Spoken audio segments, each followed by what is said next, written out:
नमस्कार सगळ्यांना। आज पुन्हा एकदा स्वागत करते तुमचं नवीन एका व्हिडिओच्या भागामध्ये। आज मी बनवते चिकन आणि बटाट्याची रस्सा भाजी।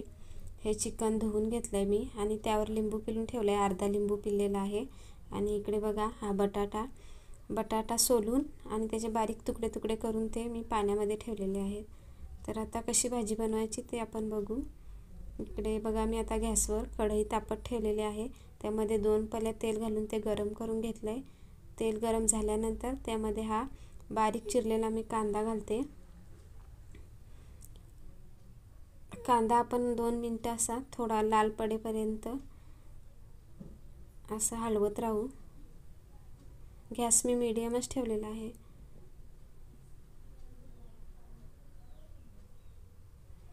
कांदा आपला मस्त लाल पडलेला आहे थोडा बघा। आता त्यामध्ये हे वाटण खोबरं भाजून घेतलेलं आहे मी वाटणामध्ये, आणि अद्रक आणि लसूण घातलेला आहे, मिरची आणि कोथिंबीर नाही घातलेली। तर आता वाटण पण आपण त्या तेलामध्ये परतून घेऊ।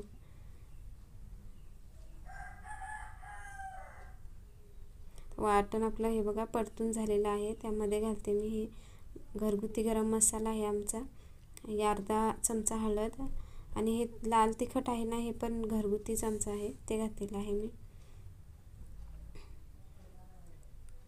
आता ह्या वाटणामध्ये हे मसाले पण आपण चांगले तेल सुटेपर्यंत परतून घेऊ। मसाल्याला तेल सुटलं ना की नंतर आपण फोडणीवर घालू ही भाजी। पहिल्यांदा मी घालते बटाटे आणि चवीनुसार मीठ घालू।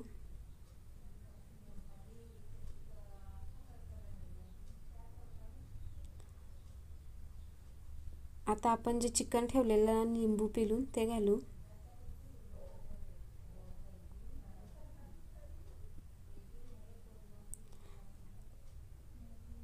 आता हे चिकन आणि बटाटा मसाल्यांमध्येच आपण 2 मिनिटं असं परतून घेऊ।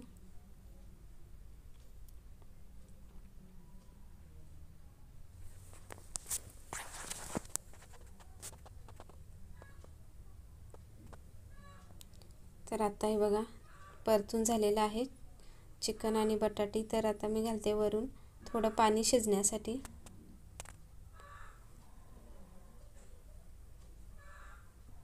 थोडी आपण खालवर करून घेऊ ही भाजी परत पाणी घातल्यानंतर। आता मी याच्यावर ठेवणार आहे 4-5 मिनिटांसाठी झाकण।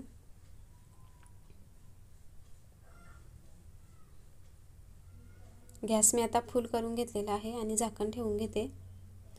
तर बघा पुन्हा आपण 5-6 मिनिटं मस्त भाजी शिजवून दिलेली आहे आणि उघडून बघू। मस्त शिजते बघा भाजी। पहिल्यांदा आपण बटाटे बघू शिजल्यात का।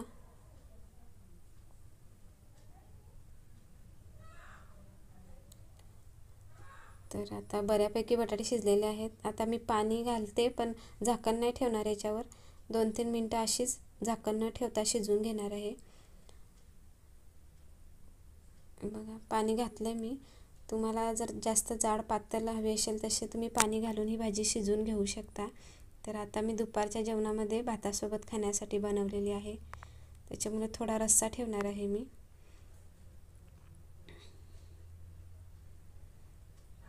तर अशी 2-3 मिनिटं मी मस्त उकळी आणलेली आहे भाजीला, आणि आता बघा मस्त आपली भाजी तयार आहे। तर आजची रेसिपी तुम्हाला कशी वाटली, आवडली असेल तर लाईक करा, चॅनलला सबस्क्राईब करा, आणि व्हिडिओ पूर्ण बघितल्याबद्दल धन्यवाद।